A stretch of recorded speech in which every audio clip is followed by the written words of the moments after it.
بسم الله الرحمن الرحيم sida aad ka maqasheen shalayta hay'adaha caafimaadka dalka waxay xaqiijiyeen in wadanka laga helay kiiskii ugu horeeyay ee cudurka loo yaqaan coronavirus waxaan ummadda Soomaaliyeed meel walba ay joogaan ugu baaqaya inaanay walaacin balse ay ku dadaalaan inay muujiyaan foojignaan dheeraad ah dawladdu waxay diyaarisay waxyaabaha muhiimka u ah sidii looga hortagi lahaa cudurkan iyo qaabkii aan wajihi lahayn xaaladda ka dhalan karta dawladdu waxay hirgelinaysaa xarumo aan ugu yeeri doono xarumaha badqabka oo ah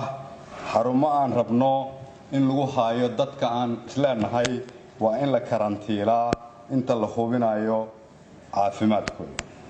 ilaa hadda waxaan rajaynaynaa inaan sameeyno ugu yaraan 2 ama 3 xarumood sidoo kale waxaan rajaynaynaa in isbitaal Martini aan si gaar ah uga dhigno meeshii lagu daaweyn lahaa bukaamada waxa ku socota shaqo qalabayn iyo maalgelin si uu ula tacaali karo isbitaalkaas dhibaatooyinka ka iman kara cudurkaas haddaba si aan ula tacaalno xaaladaha ka dhalan kara cudurkan loogana hortago waxaan ka codsanayaa shacabka Soomaaliyeed dhammaan meel walba ay joogaan inay raacaan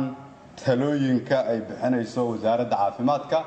iyo hay'adaha dawladda ee hawshan ku howlan si marka aan uga hortagno cudurkan waxaan caawa halkan shacabka Soomaaliyeed u sheegaynaa in la xiro iskuulada iyo jaamacadaha laga bilaabo maalinta bari ah oo ay xirnaadaan 15 maalmood kadibna